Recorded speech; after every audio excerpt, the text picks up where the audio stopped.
औज़ुबिल्लाहिमिनश्शैतानिर्रजीम बिस्मिल्लाहिर्रहमानिर्रहीम। अगर आप आजकल नारान बाबूसर टॉप का टूर प्लान कर रहे हैं और आप कंफ्यूज हैं किसी भी मामले में और आपको नारान बाबूसर टॉप के हवाले से किसी भी किस्म की इंफॉर्मेशन चाहिए, तो मैं ये कहने में ज़रा भी हेजिटेशन फ़ील नहीं करूँगा कि आप बहुत ज़्यादा खुशकिस्मत हैं कि आप इस वीडियो तक पहुँच गए हैं। मैंने ये नोटिस किया है कि जैसे ही नारान बाबूसर टॉप खुलता है तो लाखों की तादाद में सयाह कागान वैली का रुख करते हैं, लेकिन लाखों में से चंद एक लोग ऐसे होते हैं जो यहाँ के सारे टूरिस्ट स्पॉट्स प्रॉपरली विजिट करके जाते हैं। अगर मैं ये कहूँ कि मोर देन 95% लोग यहाँ के बहुत सारे टूरिस्ट स्पॉट्स ना पता होने की वजह से मिस करके चले जाते हैं, तो ये गलत ना होगा।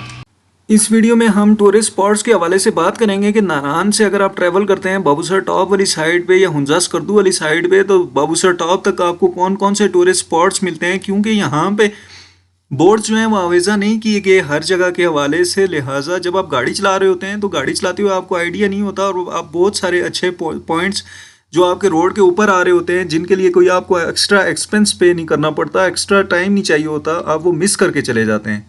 लिहाजा इस वीडियो में कंप्लीट टूरिस्ट स्पॉट्स के हवाले से बात करेंगे। फिर उसके बाद हम इसी वीडियो में इंशाल्लाह बात करेंगे कि रास्ते में आपको फैसिलिटीज़ क्या क्या मिलती हैं, वाशरूम्स वगैरह कहाँ पे अच्छे मिलते हैं, आपको खाना चाय वगैरह कहाँ पे अच्छी मिलती है। लिहाजा फैसिलिटीज़ के ऊपर भी हम इंशाल्लाह प्रॉपरली बात करेंगे।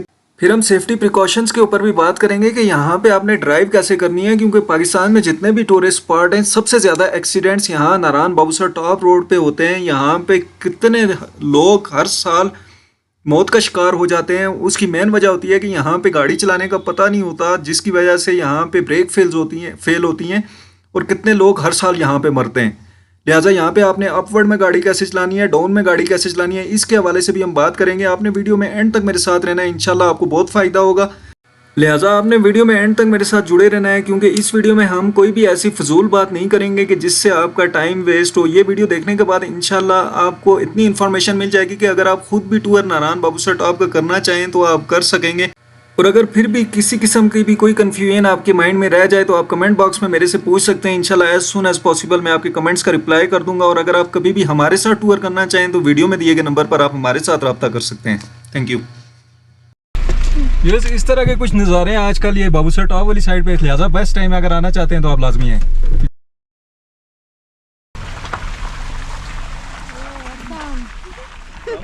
मैं हूं Ahmed Abbasi joyful journey tour से। शहजाद भी है मेरे साथ जो कि अपनी फैमिली के साथ ट्रैवल कर रहे हैं। हमारे साथ 10 डेज़ का टूर था इनका, स्वात का आलम, मालम जप्पा और इधर नारान वाली साइड पे। आज हम निकले हैं नारान से बाबूसर टॉप के लिए। और मैं कह सकता हूँ कि पाकिस्तान के चंद एक खुशकिस्मत तरीन लोगों में इनका शुमार होता है कि इस टाइम पे ये टूर कर रहे हैं कि जिस टाइम पे नारान की इस टाइम खूबसूरती बिल्कुल पीक पे है। बहुत ज़्यादा आपको आगे आप व्लॉग में देखेंगे कि आपको बहुत ज़्यादा ग्लेशियर्स भी मिलेंगे, ग्रीनरी, वाटरफॉल्स, मतलब ये सबसे पीक टाइम है नारान की खूबसूरती का। लिहाजा जानते हैं इनसे कि कैसा जा रहा है इनका टूर, क्योंकि आज हमारे टूर के तकरीबन 8वां दिन है। अस्सलाम वालेकुम व्यूअर्स, कैसे हैं आप लोग? खैरियत से हैं? आज हमारे टूर का अल्हम्दुलिल्लाह 8वां दिन है और हम अभी नारान से निकले और नारान से आगे और मज़ीद खूबसूरती बढ़ती जा रही है। तो आप लोगों से यही कहूँगा कि आप लोग ज़रूर आएँ यहाँ पर और अहमद भाई के साथ ज़रूर ट्रैवल करें, बहुत अच्छा लगेगा आपको, बहुत मज़ा आएगा। और आगे भी हम आपको वीडियोज़ वगैरह बताते रहेंगे। चलो व्यूअर्स, आपने एंड तक हमारे साथ रहना है इंशाल्लाह। अगर आप कभी भी नारान से बाबूसर टॉप पर ट्रैवल करेंगे तो इस वीडियो में आपको 110% इन्फॉर्मेशन मिल जाएगी। Thank you so much.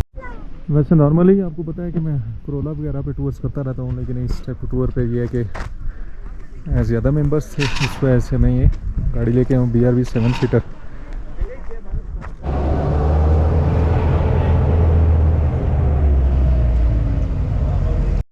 नारान से बाबूसर टॉप तक का टोटल डिस्टेंस 72 किलोमीटर्स है। और नारान एक ऐसा बाज़ार है कि जो टूरिस्ट के लिए मैं कह सकता हूँ कि सब पाकिस्तान में सबसे अच्छा बाज़ार है घूमने के हवाले से।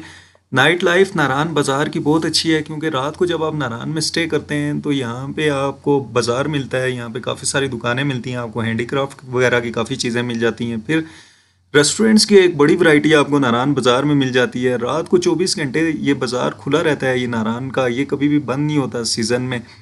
लिहाजा अगर आप नारान में स्टे करते हैं तो ये सबसे खूबसूरत जगह है स्टे के हवाले से, क्योंकि दिन में बाकी जगहों जो साइड एरियाज़ होते हैं वहाँ पे ऐसा होता है कि दिन में तो चले आप व्यू वगैरह एंजॉय कर रहे होते हैं, लेकिन मगरिब के बाद जब जैसे ही अंधेरा छा जाता है तो उसके बाद आपको आगे पीछे देखने के लिए कुछ भी नहीं मिलता, क्योंकि रात को तो व्यू नज़र नहीं आता। तो रात में यह है कि आपको अच्छी एक्टिविटीज़ मिल जाती हैं नारान में, लिहाजा आप नारान बाज़ार में स्टे कर सकते हैं और नारान बाज़ार में आप अपना स्टे लाजमी रखें। फिर उसके बाद जैसे ही आप नारान से निकलते हैं तो साथ ही बिल्कुल थोड़ा ही आगे ट्रैवल करते हैं तो उसके बाद यहाँ पे आप कर सकते हैं रिवर राफ्टिंग। या आप लेफ़्ट साइड पे देख सकते हैं कि राफ्ट पड़ी हुई है, यहाँ पे रिवर राफ्टिंग होती है और बड़ी अच्छी एक्टिविटी है, आप यहाँ पे आपको करनी चाहिए। लेकिन अगर आप बाबूसर टॉप जा रहे हैं तो आपने एक बात याद रखनी है कि आपने जाते हुए राफ्टिंग नहीं करनी है। अगर आप जाते हुए राफ्टिंग करेंगे तो ऐसे होता है कि जब पानी ज़्यादा होता है दरिया में तो उस टाइम पे छींटें काफ़ी ज़्यादा पानी के ऊपर आती हैं, जिसकी वजह से आपके कपड़े गीले हो जाते हैं। फिर उसके बाद जब आप बाबूसर टॉप वाली साइड पे ट्रैवल करेंगे आपके कपड़े गीले होंगे तो आपको सर्दी भी लगेगी, आप तंग भी होंगे। लिहाजा आपने सुबह सुबह ये राफ्टिंग नहीं करनी, आपने राफ्टिंग करनी है बाबूसर टॉप से वापसी पे, जब आप शाम को वापस इस जगह पे पहुँचेंगे। फिर यहीं पे जिप लाइन वगैरह भी लगाई गई है, जिप लाइन वगैरह भी आप कर सकते हैं। बहरहाल इस तरह की 2-3 एक्टिविटीज़ आपको यहाँ नारान बाज़ार से निकलते साथ ही मिल जाती हैं। जैसे जैसे इस रूट में आप आगे ट्रैवल करते रहते हैं, आप सफ़र बहुत खूबसूरत है, बहुत दिलकश किस्म का सफ़र है। वैसे जो नारान से आगे का रोड है इसको बेसिकली कहा जाता है most scenic road of Pakistan, मतलब पाकिस्तान का सबसे खूबसूरत रोड इस नारान से बाबूसर टॉप तक के ट्रैक को कहा जाता है। उसकी मेन वजह यह है कि आप देखें जैसे ही मैं बाज़ार से बाहर निकला हूँ तो सबसे पहले बकरियों का ग्लेशियर आया। ग्लेशियर थमने का तो नाम ही नहीं लेते, सबसे पहले बकरियों का ग्लेशियर आया, जैसे ही वो ख़त्म हुआ उसके बाद बर्फ़ के ग्लेशियर आ गया, और बर्फ़ का ग्लेशियर जैसे ही ख़त्म होता है तो उसके बाद और डिफरेंट किस्म के व्यूज़ मिलते जाते हैं। इस ट्रैवल में आपको बकरियों के ग्लेशियर, बर्फ़ के ग्लेशियर्स, फिर उसके बाद वाटरफॉल्स, झरने, फिर बल खाता हुआ दरियाए कुनहार, और इसके साथ साथ आपको बिल्कुल कारपेट जैसे बिछा हुआ है इस तरह के पहाड़, मतलब एक हसीन किस्म के मनाजिर होते हैं इस ट्रैवल में नारान से बाबूसर टॉप तक। ये अभी जो लेफ़्ट साइड पे मैंने आपको पहाड़ दिखाया, थोड़ा ही ट्रैवल करने के बाद नारान से ये आता है और यहाँ से एक ट्रैक निकलता है, ये एक जीप ट्रैक है 4x4 का। ये ट्रैक निकलता है सपट वैली वाली साइड पे। तो सपट वैली, इसमें एक मोइन लेक भी है। ये सपट वैली बेसिकली कोहिस्तान में आती है और ये बहुत ही खूबसूरत वैली है। अगर आपके पास टाइम है, आपके ज़्यादा दिन का टूर है, तो आप इस सपट वैली को भी अपने टूर प्लान में इंक्लूड कर सकते हैं, लेकिन फैमिलीज़ के साथ कोशिश करें कि आप यहाँ पे नहीं जाएं। अगर आप लड़के हैं तो आप लाजमी इस सपट वैली को विज़िट करें। मोइन लेक बहुत खूबसूरत वैली है, रोड ख़तरनाक है। यस, नारान से थोड़ा ही आगे आते हैं तो उसके बाद बटाकुंडी से थोड़ा पहले आपको ये मिलती है सोनी वाटरफॉल। बहुत खूबसूरत वाटरफॉल है, देखें कितना ऊपर से बह रही है। वैसे गर्मियों में ये यहाँ तक ये वाटरफॉल आ रही होती है, लेकिन देखें इस टाइम पे ग्लेशियर कितने पड़े हैं कि वो बिल्कुल ऊपर तक है और वहाँ तक इंसान जाना बहुत ज़्यादा मुश्किल है। वैसे गर्मियों में जब आप ट्रैवल करते हैं तो बिल्कुल इस रोड के पास तक आपकी ये वाटरफॉल आ रही होती है। देखें इस वाटरफॉल का पानी वहाँ से नीचे आ रहा है और यहाँ से ये ग्लेशियर्स का पानी पिघलते पिघलते वो जाके सीधे नीचे दरिया में मिक्स हो रहा है। माशाल्लाह क्या ही खूबसूरत नज़ारे हैं।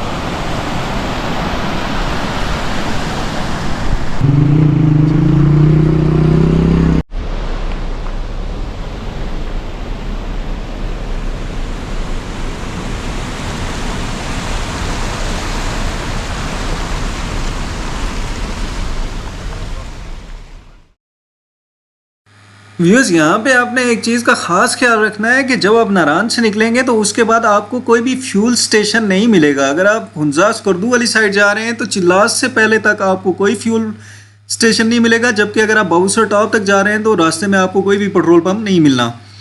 लिहाजा आपने इस तरह करना है कि जब आप इस्लामाबाद से आ रहे हों तो आप कोशिश करें बालाकोट से अपनी गाड़ी का फ्यूल टैंक रिफ़िल करवा लें।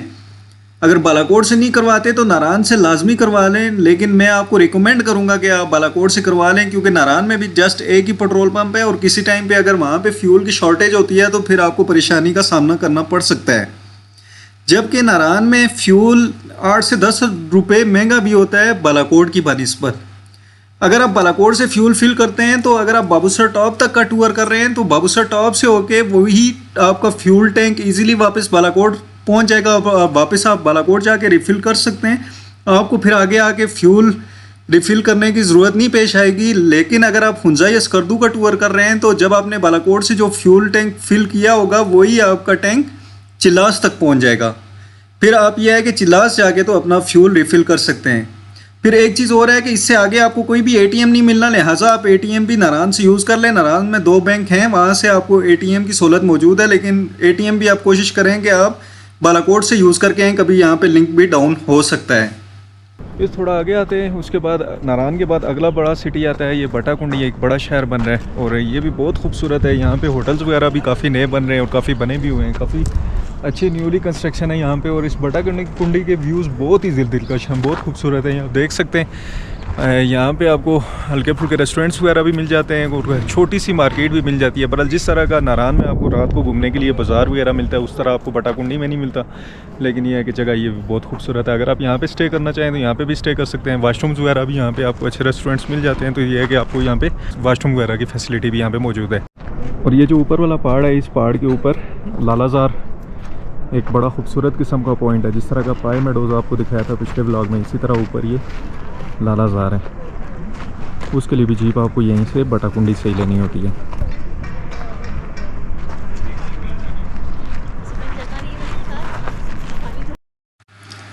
व्यूज़ बटाकुंडी भी नाइट स्टे के लिए अच्छी जगह है, यहाँ के व्यूज़ भी अच्छे हैं, लेकिन एज़ कम्पेयर टू नारान, जिस तरह नारान में आपको रात नाइट लाइफ मिलती है, नारान में आपको जिस तरह का बाज़ार मिलता है, अगर आप रात को घूमना फिरना चाहते हैं तो वो सीन यहाँ पे बटाकुंडी में आपको नहीं मिलता।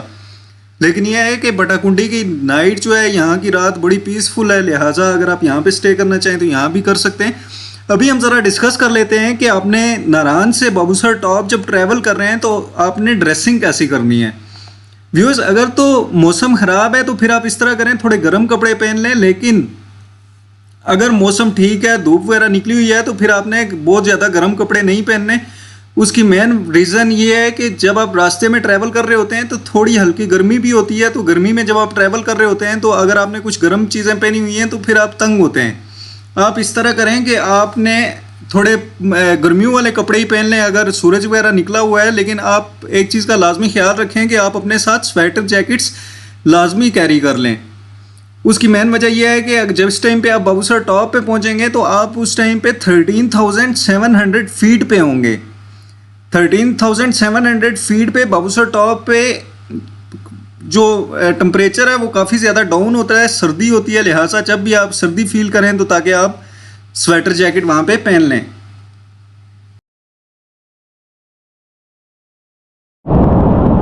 देखें, थोड़ा ही आगे और निकले और उसके बाद ही देखें ऊपर से वो ग्लेशियर्स मेल्ट हो रहे हैं और ग्लेशियर्स के नीचे से कैसे पानी आ रहा है। क्या खूबसूरत नज़ारा है, अल्लाह पाक की शान है यार, सुभान अल्लाह, सुभान अल्लाह। व्यूअर्स, आपने यहाँ पे विज़िट इस तरह से करना है कि जिस टाइम आप नारान से निकलेंगे तो आपको जो जो पॉइंट्स मैं दिखाता जा रहा हूँ, आपने जाते हुए ही इन्हीं पॉइंट्स पे रुकते जाना है। आपने वापसी के लिए कोई भी पॉइंट नहीं छोड़ना। उसकी मेन रीज़न ये है कि अगर आप सपोज़ नारान से लेट भी निकलते हैं तो वापसी पे आपको राहत हो सकती है, क्योंकि आजकल ग्लेशियर्स वगैरह भी होते हैं, आगे रश के दिन भी हैं, तो रश के दिनों में ट्रैफिक वगैरह काफ़ी ज़्यादा, क्योंकि कंजक्शन भी होगी, क्योंकि ग्लेशियर्स वगैरह हैं, एक साइड की गाड़ी गुजरने की जगह होगी। तो जब आप लेट निकलेंगे और इस तरह ग्लेशियर वाला कंजक्शन वगैरह में फंसेंगे तो फिर आपको वापसी पे राहत हो सकती है, लिहाजा आप सारे पॉइंट्स जाते हुए ही विज़िट कर लें। बटाकुंडी से जब आप गुजरेंगे और बटाकुंडी के बाद अगला ये बाज़ार छोटा सा आता है, इसको कहते हैं बड़वई। ये भी एक छोटा सा बाज़ार है, यहाँ पे भी चंद एक होटल्स वगैरह बने हुए हैं, कुछ रेस्टोरेंट्स वगैरह भी बने हुए हैं। यहाँ पे अगर आप चाय वगैरह पीना चाहें, कोई वाशरूम वगैरह यूज़ करना चाहें तो इस जगह पे भी आप रुक सकते हैं। बहरहाल इस जगह के नज़ारे भी बड़े दिलकश हैं, यहाँ पे भी आप थोड़ी देर रुक लें। फिर बटाकुंडी को क्रॉस किया, उसके बाद आगे बड़वई आया। बड़वई को क्रॉस करते साथ ही ना ये बड़वई का इलाका ही लगता है, लेकिन यहाँ पे बहुत खूबसूरत वाटरफॉल आती है। देखें, वहाँ से भी पानी बह रहा है पहाड़ से और इस साइड से भी, मतलब काफ़ी ज़्यादा वाइड एरिया ऐसा है कि जिसमें पानी बह रहा है। और इसमें सामने वाली साइड पे देखें तो ये देखें ग्रीनरी कितनी है, कितना खूबसूरत व्यू है यहाँ पे भी। और साथ ही में दरिया भी यहाँ पे काफ़ी ज़्यादा स्मूथ हुआ है, बहुत दिलकश नज़ारे हैं माशाल्लाह, सुभान अल्लाह। ये देखें क्या खूबसूरत नज़ारे हैं। अभी चलता हूँ आपके वाटरफॉल पास से होकर दिखाता हूँ। ये देखें, यहाँ से भी पानी बह रहा है, फिर इधर से भी, और इसी तरह अगर यहाँ पे देखते हैं तो बिल्कुल वो आगे तक पानी बहता हुआ जा रहा है। माशाल्लाह क्या ही खूबसूरत नज़ारे हैं, सुभान अल्लाह।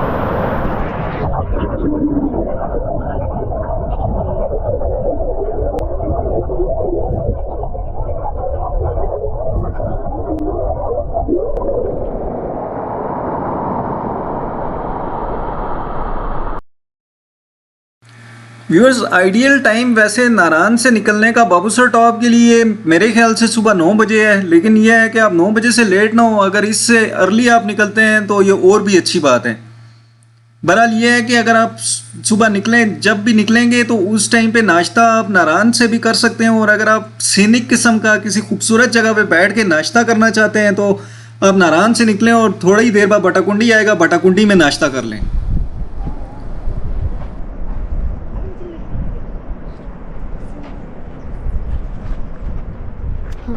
इस बड़वई को क्रॉस करते हैं, उसके बाद आगे ये पॉइंट आता है गाजी सर पॉइंट। वैसे जब आप ड्राइव कर रहे होते हैं तो यहाँ से रोड भी काफ़ी ज़्यादा स्मूथ है, स्पीड से आप निकल जाते हैं, आपको इस पॉइंट का आइडिया नहीं होता। लेकिन आपने नजर रखनी है अपने राइट साइड पे, आपको इस तरह का व्यू नजर आएगा, बड़ा खूबसूरत और बड़ा पीसफुल सा व्यू है यहाँ पे। इस जगह पे आप रुक सकते हैं, इस जगह पे आपने लाजमी रुकना है। और इसी जगह पे ये एक ढाबा भी बना हुआ है, ये मेरे राइट साइड पे। तो इस ढाबे में ये है कि आपको चाय वगैरह भी मिल जाती है। इस टाइम पे अभी खुला नहीं है, लेकिन ये है कि थोड़े दिन बाद ये भी आ जाएंगे और उसके बाद ये खोल लेंगे। यहाँ पे आपको चाय भी बहुत अच्छी मिल जाती है। दूसरा ये है कि यहाँ से होकर व्यू बहुत खूबसूरत है, लिहाजा यहाँ पे आप लाजमी रुके। व्यूअर्स, इस ट्रैवल के दौरान एक बहुत ख़ास चीज़ है जो कि मुझे बहुत पसंद है कि इस ट्रैवल में बंदा थकता नहीं है। वैसे आप देखते हैं कि कोई रोड ऐसे होते हैं या कोई जगहें ऐसी होती हैं जैसे मोटरवेज हो गए या जीटी रोड या कोई ऐसी वैसी जगहें होती हैं जहाँ से गुजरते हुए इंसान को बोरियत फील होती है या इंसान तंग होता है। लेकिन ये एक ऐसा ट्रैवल है नारायण से लेके बाबूसर टॉप तक कि जैसे जैसे आप आगे गुजरते जाते हैं तो व्यूज़ टोटली चेंज होते जाते हैं। एक से एक मोड़ के बाद आपको मज़ीद खूबसूरती मिलती जाती है, हर थोड़ी देर बाद व्यूज़ चेंज हो जाते हैं। आप यहाँ पे ट्रैवल करते हुए कुदरत के हुस्न में इतना खो सा जाते हैं कि आपको यहाँ पे ट्रैवल करते हुए ज़रा भी सफ़र की थकावट का अंदाज़ा नहीं होता। लिहाजा जब आप सुबह से नारायण से निकलते हैं और आप जाते जाते हुए आप इन सारे पॉइंट्स पे रुकते जाते हैं तो उससे ये होता है कि आप फ्रेश होते हैं सुबह, और फ्रेश ही आप बाबूसर टॉप तक पहुंच जाते हैं और सारे पॉइंट्स पे आप अच्छे से रुकते हैं, फ़ोटोज़ वीडियोज़ वगैरह लेते हैं और आपका ट्रैवल अच्छा गुजर जाता है। लेकिन अगर आप वापसी के लिए जब कोई पॉइंट्स छोड़ देते हैं तो उससे ये होता है कि जब आप बाबूसर टॉप पे पहुंचते हैं, बाबूसर टॉप की हाइट 13,700 फीट है। हाइटेड प्लेस होने की वजह से बाबूसर टॉप पे ऑक्सीजन की काफ़ी ज़्यादा डेफिशिएंसी होती है। ऑक्सीजन कम होने की वजह से आपको थोड़ा सर में पेन शुरू हो जाता है। हर किसी को नहीं होता, लेकिन मैक्सिमम लोगों के साथ ये प्रॉब्लम मैंने देखी है कि जब बाबूसर टॉप से वापस आ रहे होते हैं तो सर में पेन स्टार्ट होता है। तो वापसी में फिर इस तरह आपको रुकने का कहीं दिल भी नहीं करता और आप उस तरह से प्रॉपरली जगह विजिट नहीं कर सकते। इसीलिए आपने जाते जाते ही सारे पॉइंट्स विजिट कर लेने हैं। व्यूअर्स, नारायण से निकले, उसके बाद आपने पहले बड़ा बाजार देखा बटाकुंडी, फिर उसके बाद बटाकुंडी को क्रॉस किया और आप पहुंच गए बड़वई। बड़वई को क्रॉस करते हैं तो उसके बाद ये एक छोटा सा बाजार आता है, इसे कहते हैं जलखड़। जलखड़ भी एक छोटा सा बाजार है, यहाँ पे कुछ शॉप्स वगैरह बनी हुई हैं, कोई चीज़ आप लेना चाहें तो ले सकते हैं। बहरहाल इस जगह पे जो दरिया है वो काफ़ी ज़्यादा स्मूथ है, लिहाजा अगर आप यहाँ पे पानी के पास जाना चाहें तो कोई ख़तरे वाली बात नहीं है। आप यहाँ पर नीचे दरिया के पास जा सकते हैं और गाड़ी भी बिल्कुल दरिया के पास पार्क हो जाती है। जैसे ही आप जलखड़ को क्रॉस करेंगे तो उसके बाद ये प्याला लेक आती है। वैसे मैक्सिमम लोग जो हैं वो इस पॉइंट को नहीं जानते, यहाँ से गुजर जाते हैं तेज़ी से। बेसिकली होता ही है कि यहाँ से आप ऊपर से गुजर रहे होते हैं और ट्रैवल करते हुए आपको ये लेक नज़र नहीं आती। 99% लोग इस पॉइंट को मिस करके चले जाते हैं। इससे पहले ये था कि यहाँ पे एक बोर्ड भी लगा हुआ था, स्टॉप विजिट आशियाना लेक। वैसे प्याला लेक पहले नाम था इसका, लेकिन अब इसका चेंज करके आशियाना लेक रखती है। लेकिन अब इसका इस दफ़ा तो ये बोर्ड भी टूट चुका है। अल्लाह करे इसको कोई जोड़ ले। मेरे पास तो कोई वर्डिंग प्लांट है नहीं, खड़ा कर जाता इसे। तो बहरहाल ये है कि यहाँ से व्यूज़ भी बहुत खूबसूरत है। और सामने वाली साइड पे वो अगर कैमरा आपको दिखा सके तो एक रोड जा रहा है। ये रोड बेसिकली यहाँ से नूरी टॉप से होता हुआ कश्मीर जाता है। कश्मीर जाने का ये शॉर्टेस्ट रास्ता है। मतलब इस रोड से आप अगर आपके पास 4x4 गाड़ी है तो आप इस रोड से नूरी टॉप जाएंगे और नूरी टॉप से आप डायरेक्ट एक ही दिन में शारदा पहुँच जाएंगे। वैसे आप इस साइड से जब जफराबाद वाली साइड से ट्रैवल करते हैं तो यहाँ से आपको काफ़ी ज़्यादा टाइम लगता है, कम से कम भी 2-3 दिन लग जाते हैं। लिहाजा ये शॉर्टेस्ट वे अगर आपके पास 4x4 गाड़ी है, लिहाजा आपने इस पॉइंट पे लाजमी स्टे करना और इस पॉइंट को विजिट करना है। Thank you. व्यूअर्स, जब आप जलखड़ को क्रॉस करेंगे तो साथ ही थोड़ा ही ट्रैवल करने के बाद उसके बाद आप इंटर हो जाएंगे लुलूसर दोदीपतसर नेशनल पार्क में। यहाँ से आगे का जो इलाका है ये इसको लुलूसर दोदीपतसर नेशनल पार्क का दर्जा दिया गया हुआ है। और दोदीपतसर लेक का ट्रैक भी यहीं से निकलता है। फिर दूसरा मैंने आपको जो दिखाया पीछे ही जलखड़ से कश्मीर का शारदा का रोड भी निकलता है। अगर आप कश्मीर यहाँ से जाना चाहें तो ये शॉर्टेस्ट वे है कश्मीर जाने का। फिर जैसे ही आप लुलूसर दोदीपतसर नेशनल पार्क में एंटर होते हैं तो उसके बाद जो पहला मुकाम आता है स्टे करने के लिए, इसको कहते हैं बिसल। बिसर भी बहुत ही खूबसूरत जगह है।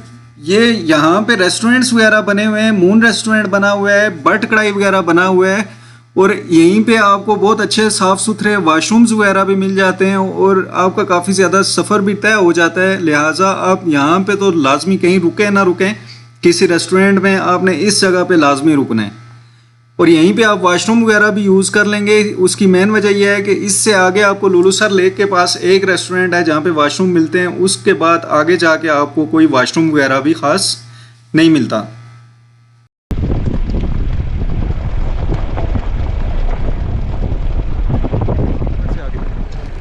ये जलखड़ से थोड़ा आगे ट्रैवल करते हैं, उसके बाद आता है बेसर। यहाँ पे मून रेस्टोरेंट है, और यहाँ पे और भी बट कढ़ाई वगैरह और भी रेस्टोरेंट्स बने हुए हैं, लेकिन ये मून रेस्टोरेंट, इस पे हम हमेशा रुकते हैं। और यहाँ का खाना वगैरह भी बहुत अच्छा है, नाश्ता वगैरह भी इनका बहुत अच्छा होता है। साथ में ये है कि इस एरिया में मतलब आपको बेहतरीन किस्म के वाशरूम्स वगैरह साफ़ सुथरे यहाँ पे मिल जाते हैं। लिहाजा आप यहाँ पे रुकें, यहाँ पे वाशरूम वगैरह यूज़ करें। रेस्टोरेंट भी अच्छा है, साफ़ सफाई सुथराई का बड़ा अच्छा ख्याल रखते हैं, और यह है कि जगह भी बहुत खूबसूरत है। और व्यूज़ आप चेक कर सकते हैं कि यहाँ से कितने खूबसूरत व्यूज़ हैं माशाल्लाह, सुभान अल्लाह।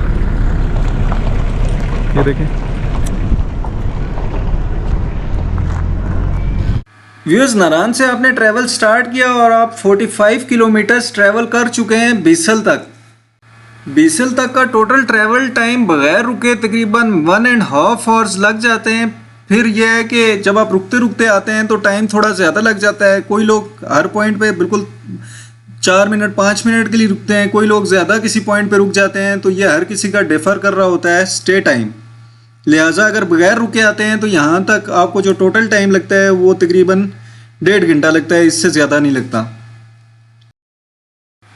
बीसल की टोटल हाइट 3260 मीटर्स है, जबकि ये 10,660 फीट अबव है सी लेवल से। बीसल से फिर जब आपने आगे ट्रैवल स्टार्ट किया तो उसके बाद आप पहुंच जाएंगे Lulusar lake. Lulusar lake Babusar top तक की सबसे खूबसूरत लेक है। वैसे तो 2 ही लेक्स आती हैं, एक प्याला लेक और एक लुलूसर लेक, लेकिन ये लुलूसर लेक बहुत बड़ी भी है और बहुत ज़्यादा खूबसूरत भी है ये, और मेन रोड के ऊपर आती है। यस, अभी हम पहुंच चुके हैं यहाँ पे लुलूसर लेक में। ये बहुत ही खूबसूरत लेक है, 11,200 फीट इसकी हाइट है, और यहाँ इस लेक में बोटिंग, फिशिंग, हंटिंग, स्विमिंग ये चीज़ें यहाँ पे अलाउ नहीं है। उसकी मेन वजह यह है, यहाँ के लोकल्स बताते हैं कि यहाँ पे कुछ हादसात ऐसे हुए हैं कि कुछ लोग यहाँ पे जाने की कीमती जाने यहाँ पे ज़ाया हुई हैं, जिसकी वजह से इस लेक में बोटिंग, फिशिंग, हंटिंग और स्विमिंग अलाउ नहीं है। बताते हैं कुछ इस तरह जिन्नात वगैरह या इस तरह कुछ आया है जिसकी वजह से यहाँ पे ये चीज़ें अलाउ नहीं है। और हो भी सकता है, वैसे जिन्नात को बंदा चुकला तो नहीं सकता, क्योंकि कुरान पाक में है कि इंसानों से ज़्यादा जिन्नात की तादाद है। और ये जो इलाके हैं ये तकरीबन साल में 6 महीने बंद रहते हैं। जो इलाके बंद होते हैं तो वहाँ पे वैसे ही जिन्नात का बसेरा हो जाता है, वल्लाह आलम। लेकिन ये है कि जिन्नात को बंदा दोबारा चुकला नहीं सकता। और यहाँ पे भी ये है कि आपको एक रेस्टोरेंट मिल जाता है, अभी ये तैयार हो रहा है, पहले ये था लेकिन अभी इस टाइम पे वापस इसके रेनोवेशन वगैरह कर रहे हैं। तो यहाँ पे भी आप आएंगे तो आपको खाना वगैरह मिल जाता है। उसके बाद इस जगह पे आपको वाशरूम्स वगैरह भी साफ़ सुथरे मिल जाते हैं। दूसरी बात यह है कि अगर आप यहाँ से नीचे जाते हैं तो सोच समझ के जाइएगा। उसकी मेन वजह यह है कि जब आप नीचे जाएंगे तो यहाँ पे ऑक्सीजन की बहुत ज़्यादा कमी है। जब आप ऑक्सीजन की कमी है, आप नीचे जाएंगे, नीचे बंदा उतर तो जाता है लेकिन वापस ऊपर आते हुए हालत टाइट हो जाती है। बहुत ज़्यादा मुश्किल काम है वहाँ से ऊपर आना। अभी हालांकि मैं इस जगह पे खड़ा हूँ, मैं ज़्यादा चला फिरा भी नहीं हूँ, उसके बावजूद मेरा यहाँ पे सांस फूल रहा है। लिहाजा अगर आप में से कोई भी हार्ट के या दमे के पेशेंट्स हैं तो वो तो कम से कम गाड़ी से उतरे ही ना, अगर उतरते भी हैं तो यहाँ पे बहुत आहिस्ता आहिस्ता चलें। ये देखें माशाल्लाह क्या खूबसूरत व्यूज़ हैं इसके। ये साइड पे बर्फ़ वगैरह भी है। अभी लेक के शाम में जो है बादल वगैरह भी आ जाते हैं, बल्कि अभी भी देखें बादलों का साया पड़ रहा है लेक पे, तो ये डिफरेंट कलर का शेड मिल रहा है यहाँ पे। बड़े खूबसूरत नज़ारे हैं माशाल्लाह। और पहाड़ भी जो हैं वो बर्फ़ से इस टाइम पे ढके हुए हैं। व्यूअर्स, यहाँ पे मैं आपको एक इन्फॉर्मेशन और दे दूं कि हमेशा से हम सुनते होते थे कि कतरा कतरा मिलके दरिया बनता है, आपने भी लाजमी सुना होगा, लेकिन ये नहीं था आइडिया कि कैसे कतरा कतरा मिलके दरिया बनता है। तो इस जगह पे पहुँच के अगर आप यहाँ पे गौर करेंगे तो आपको एक्सपीरियंस हो जाएगा, आपको 100% पता चल जाएगा कि कैसे कतरा कतरा मिलके दरिया बना। व्यूअर्स, जब आप बालाकोट से निकलेंगे तो आपने दरिया की एक दफ़ा दरियाए कुन्हार के साथ, क्योंकि आप बालाकोट से जैसे ही ट्रैवल स्टार्ट करते हैं तो बालाकोट से ही आप दरियाए कुन्हार के साथ चलना शुरू हो जाते हैं। बालाकोट में आपने देखना है कि कितना बड़ा, कितना खौफनाक ठाठे मारता हुआ दरिया आपको नज़र आता है। लेकिन जैसे जैसे आप आगे बाबूसर टॉप वाली साइड पे ट्रैवल करते हैं तो दरिया छोटा होता जाता है, स्मूथ होता जाता है और बड़ा शांत सा दरिया है, मतलब बड़ा पीसफुल सा दरिया होना शुरू हो जाता है। ख़ास करके जब आप बाबूसर टॉप के पास पहुंचते हैं तो उस टाइम जब आप दरिया को देखते हैं तो दरिया बिल्कुल एक पगडंडी की शक्ल का होता है। ये दरियाए कुन्हार, बेसिकली ये सीन ये है कि ये दरियाए कुन्हार अखज़ होता है, 2 लेक्स हैं बाबूसर टॉप की बैक साइड पे, पहाड़ है, उस पहाड़ के बैक साइड पे 2 लेक्स हैं। उन लेक्स का नाम है संबक्सर और धर्मसर। संबक्सर और धर्मसर से ये दरिया निकलता है, स्टार्ट ही वहाँ से होता है। तो जिस जगह से ये दरिया निकलता है, बाबूसर टॉप के पास खड़े होकर अगर इस दरिया को देखेंगे तो एक शायद 4-5 साल का बच्चा भी उस दरिया को क्रॉस कर दे, बिल्कुल एक पगडंडी की शक्ल का होता है। लेकिन फिर जब ये आगे आहिस्ता आहिस्ता बढ़ता जाता है, नारान वाली साइड पे, बालाकोट वाली साइड पे, रास्ते में ये ग्लेशियर्स पिघलते हैं, मेल्ट होते हैं, इसका पानी, वाटरफॉल्स का पानी, झरने, बरसाती नाले, मतलब कितने किस्म के पानी जो हैं वो जितने भी ये यहाँ से पहाड़ों से नीचे गिर रहे हैं ये सारे जाके मिक्स हो जाते हैं किसमें, दरियाए कुन्हार में। और जैसे जैसे दरिया आगे बढ़ता जाता है इसमें ये पानी मिक्स होते जाते हैं और वैसे वैसे ये दरिया और बड़ा होता जाता है। और एक टाइम ऐसा आता है कि ये दरिया ठाठे मार रहा होता है, इतना खौफनाक दरिया होता है बालाकोट के पास। लेकिन जब आप इसे बाबूसर टॉप के पास देखेंगे तो आप कहेंगे यार ये दरिया है, बहुत छोटा दरिया होता है, बहुत छोटा। तो फिर यहाँ पे आके हमें पता चलता है कि कतरा कतरा मिलके कैसे ये दरिया बना। व्यूअर्स, लुलुसर लेक को क्रॉस करते ही आगे आप पहुंच चुके हैं गेटी दास में, और यहीं गेटी दास से ये एक ऑफ रोड ट्रैक निकलता है जो कि 2 घंटे का जीप का ट्रैक है और 2 घंटे ही आपको पैदल चलने होते हैं। अगर आप ये ट्रैक करते हैं तो इस ट्रैक में आपको 6 लेक्स मिलती हैं। ज़लज़ले से पहले यहाँ पे 7 लेक्स होती थी, लेकिन अभी 6 लेक्स हैं। ज़लज़ले के बाद 1 लेक ख़त्म होगी। इस जगह को कहते हैं बगोडा टॉप भी कहते हैं और सत्सर माला भी कहते हैं। यहाँ भी आप विज़िट करना चाहें तो कर सकते हैं। वैसे मोस्टली लोग इस साइड पे नहीं जाते, थोड़ा सा एरिया डेंजरस भी है, मतलब इस हवाले से कि यहाँ से छीना चपटी होती है। व्यूअर्स, यहाँ पे आप ज़रा एक चीज़ पे गौर करें। आप देखें मैं अपनी गाड़ी जिग जैग में चला रहा हूँ। इसकी मेन रीज़न ये है कि अभी मैं बहुत ज़्यादा हाइट में पहुँच चुका हूँ। जैसे जैसे नारायण से मैं आगे बढ़ता गया, मैं टोटल अपवर्ड में ड्राइव करता हुआ आया और मेरी गाड़ी की परफॉर्मेंस यहाँ पहुँच के काफ़ी ज़्यादा वीक हो गई है। उसकी मेन वजह यह है कि जितनी हाइट पे आप आते हैं तो ऑक्सीजन कम होती है। इंजन बेसिकली जब गाड़ी का स्टार्ट होता है तो इंजन को स्टार्ट होने के लिए इंजन के अंदर आग जल रही होती है, उस आग को जलने के लिए ऑक्सीजन चाहिए। लेकिन जब ऑक्सीजन प्रॉपर नहीं मिलता इंजन को तो इंजन में वो आग जलने में मुश्किल होती है, जिसकी वजह से गाड़ी की परफॉर्मेंस वीक हो जाती है। और बहुत से लोग यहाँ पे आके परेशान हो जाते हैं कि यार ये हमारी गाड़ी के साथ क्या हो गया। ये परेशानी की कोई बात नहीं है, ऑक्सीजन लो होने की वजह से आपकी गाड़ी की परफॉर्मेंस थोड़ी वीक हो जाती है। ऐसी जगह पे आप गाड़ी को लो गियर में चलाएं, गाड़ी को ज़्यादा ओवर रेस ना करें। अगर आप ओवर रेस करेंगे आपकी गाड़ी हीट अप हो जाएगी। और आप गाड़ी को थोड़ा जिगजैग चलाएं, लेकिन अपने जो बैक मिरर्स हैं उन पे नज़र रखें, वो ना हो कि जो पीछे से गाड़ी आ रही हो आप उसे मार दें। जिगजैग में चलाएंगे तो थोड़ी सी गाड़ी को मोशन मिलेगा और गाड़ी थोड़ी ईजिली ऊपर आएगी। व्यूअर्स, गेटीदास तक जो मैंने वीडियो शूट की है, बाबूसर टॉप खुलने से 3 दिन पहले तक मैं गया था, लेकिन अभी गेटीदास तक मशीनें पहुंची थी, आगे रोड नहीं खुला था। इससे आगे की जो वीडियो आप देख रहे हैं ये वीडियो मैंने पिछले सीज़न में शूट की थी, जो कि मैं अपलोड नहीं कर पाया था। लिहाजा अगले पीस बाबूसर टॉप वाले मैंने पिछले वीडियो के लगा दिए और आपको इन्फॉर्मेशन प्रॉपर इसी साल की मिलेगी। व्यूअर्स, उम्मीद करता हूँ आपको पीछे की सारी इन्फॉर्मेशन मिल गई होगी, सारी समझ आपको आ गई होगी। बहरहाल अभी हम पहुँच चुके हैं बाबूसर टॉप पे। बाबूसर टॉप की टोटल हाइट जो है वो 13,700 फीट है। काफ़ी हाइटेड प्लेस है ये बाबूसर टॉप। और जब आप नारायण से आते हैं तो सबसे हाइट पे आप बाबूसर टॉप पहुंचते हैं, फिर यहीं से आगे आप हुंजा और स्कर्दू के लिए यहाँ से आप डाउन होना शुरू हो जाते हैं, डाउनवर्ड का आप ट्रैवलिंग शुरू कर देते हैं। बहरहाल ये है कि बाबूसर टॉप पे आपको ढाबा नुमा रेस्टोरेंट्स वगैरह मिल जाते हैं। यहाँ पे आपको खाना वगैरह मिल जाता है, पकौड़े वगैरह, चाय वगैरह, कॉफ़ी, इस तरह की चीज़ें आपको मिल जाती हैं। और साथ में यहीं पे आपको ये शेल्टर के बने हुए कुछ वाशरूम्स वगैरह मिल जाते हैं, वाशरूम की सहूलत भी आपको मिल जाती है। फिर यहाँ पे आप जिप लाइन कर सकते हैं, उसके बाद स्काई साइकिलिंग वगैरह आप यहाँ पे कर सकते हैं। और कुछ बच्चों के लिए झूले वगैरह लगाए गए हैं। बहरहाल एक चीज़ आपको बताऊँ कि यहाँ पे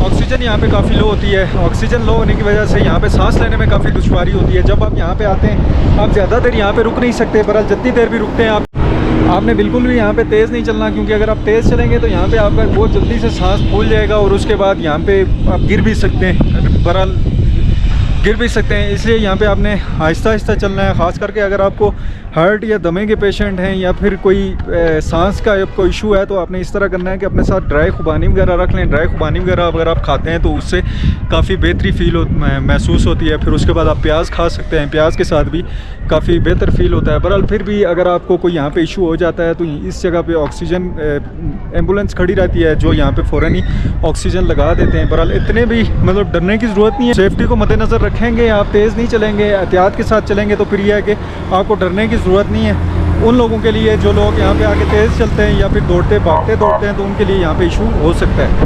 टेम्परेचर बाबूसर टॉप पे जब भी आप आएंगे काफ़ी लो रहता है, तकरीबन 12, 13, 14 यही टेम्परेचर रहता है। बेशक आप नारायण से निकलते हैं या हुज़ा से निकलते हैं, अगर वहाँ पे सर्दी है भी तो जब आप बाबूसर टॉप पे पहुँचेंगे तो हाइट पे होने की वजह से 13,700 फीट पे होने की वजह से यहाँ पे टेम्परेचर काफ़ी ज़्यादा लो रहता है तो सर्दी होती है। अपने साथ आप स्वेटर जैकेट्स रख लें।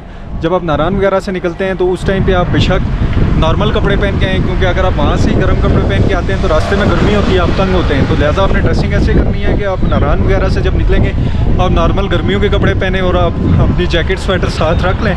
जैसे ही आप बाबूसर टॉप पे पहुँचते हैं तो आप स्वेटर जैकेट्स पहन लें। दूसरा एक चीज़ और इम्पॉर्टेंट है कि आपके साथ अगर छोटे बच्चे हैं, मतलब 2 साल 3 साल या इस तरह छोटे बच्चे हैं आपके साथ, तो उन बच्चों को साथ आपने बिल्कुल भी बेहतियाती नहीं करनी। आपने इस तरह करना है, जैसे ही बाबूसर टॉप पे उतरेंगे आपने गाड़ी से उतरने से पहले उन्हें कैप वगैरह पहना देनी है, स्वेटर जैकेट्स उन्हें पहना देनी है, उसके बाद नीचे उतारना है। क्योंकि नीचे से जब वो आते हैं तो थोड़ा मतलब गर्म होता है। जब आप बाबूसर टॉप पे आप उन्हें एकदम इतने ठंडे माहौल में उतारेंगे तो उसके बाद बच्चे बीमार हो सकते हैं। ये ठंड हमारे लिए तो इतनी ख़ास मैटर नहीं करती, लेकिन बच्चों के लिए मैटर करती है। बच्चे का बहुत जल्द इस ठंड में बीमार हो सकते हैं। लिहाजा अपने बच्चों को ठंडा गर्म नहीं करना। अपनी गाड़ी से जब उतारेंगे तो स्वेटर जैकेट से ये देखें स्काई साइकिलिंग यहाँ पे हो रही है और साथ ही में आप यहाँ पे देख लें ये जिप लाइन वगैरह भी यहाँ पे हो रही है। जिप लाइन वगैरह भी आप कर सकते हैं और ये स्काई साइकिलिंग वगैरह भी आप यहाँ पे कर सकते हैं। बाबूसर के लिए आपने देखा कि आपने टोटली अपवर्ड में ड्राइव की और जब आप बाबूसर से वापस नारायण के लिए निकलते हैं तो उसमें फिर आपको डाउनवर्ड में ड्राइव करनी होती है। वापस आपको डाउनवर्ड में जो मैंने आपको सेफ्टी प्रिकॉशन बताई उनमें आपने अमल करना है। और साथ में ये देख लें यहाँ से आगे बाबूसर टॉप से वापस रोड डाउन वाली साइड पे जा रहा है और जब इसके बाद अगर आप हुंजा स्कर्दू वाली साइड पे जाते हैं तो आपसे वापस आपको डाउनवर्ड ड्राइव करना होता है। बाबूसर टॉप से आगे 40 किलोमीटर्स तक रोड काफ़ी डेंजरस है, काफ़ी ख़तरनाक है। यहाँ पे बहुत ज़्यादा हादसा होते हैं, तकरीबन हर दूसरे दिन हादसा होता है। पर अगर आप हुंजा या स्कर्दू का टूर कर रहे हैं तो उसके हवाले से मैंने इससे आगे की कंप्लीट इन्फॉर्मेशन के साथ हुंजा के व्लॉग्स भी अपलोड किए हैं, स्कर्दू के व्लॉग्स भी अपलोड किए हुए हैं, तो उनका लिंक भी डिस्क्रिप्शन में मौजूद है, वो भी आप देख सकते हैं। व्यूअर्स अभी आप गाड़ी के मीटर पे देख सकते हैं कि अभी भी टेम्परेचर बाबूसर टॉप पे 14 डिग्री शो हो रहा है। इससे आगे का पार्ट जो है ये इस वीडियो का मोस्ट इंपॉर्टेंट पार्ट है। बेसिकली होता ये है कि हर साल कितनी फैमिलीज़ यहाँ पे जाने गंवा देती हैं। उसकी मेन वजह होती है कि यहाँ पे ड्राइव करने का तरीका नहीं आता और बहुत ज़्यादा लोग डाउनवर्ड में ड्राइव करते हुए ब्रेक यूज़ करते हैं। थोड़े से यहाँ पे आप ब्रेक यूज़ करेंगे तो उसके बाद टायर गर्म हो जाते हैं। जब टायर गर्म हो जाते हैं तो उसके बाद आपकी ब्रेक्स फेल हो जाती हैं। लिहाजा जब भी आप यहाँ पे डाउनवर्ड में ड्राइव करेंगे तो आप देख लें इस टाइम पे मैंने गाड़ी का फर्स्ट गियर लगाया हुआ है और उसके बाद मैंने गाड़ी का एसी ऑन किया हुआ है। एसी ऑन करने की वजह से मुझे गाड़ी की ब्रेक बहुत कम यूज़ करनी पड़ती है। और आप देख लें इस टाइम पे आरपीएम मेरा जो है वो 3 पे है, लेकिन जैसे ही मैं एसी बंद करता हूँ तो आरपीएम मेरा 3 से ऑटोमेटिक 4 to 5 पे चला जाता है। आप जब भी डाउनवर्ड में ड्राइव करें एक तो गाड़ी को अपने लो गियर में चलाएं और उसके बाद अपनी गाड़ी का एसी ऑन कर लें। इसी तरह ऑटोमेटिक गाड़ियों को भी आप लो गियर में ड्राइव करें नीचे उतरते हुए।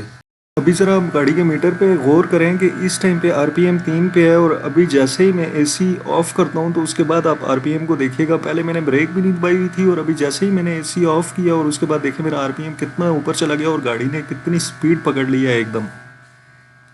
उम्मीद करता हूँ आपको वीडियो पसंद आई होगी यार। अगर आपको वीडियो पसंद आई है तो प्लीज़ लाइक करें, शेयर करें और कमेंट में ज़रूर बताएं कि आपको वीडियो कैसी लगी है। और चैनल को भी सब्सक्राइब कर लें, बेल आइकन भी दबा दें ताकि मज़ीद आने वाली वीडियोस की ताज़ा तरीन नोटिफिकेशंस आपको मिलती रहें। बहरहाल दुआओं में याद रखिएगा। Thank you so much. Allah हाफ़िज़।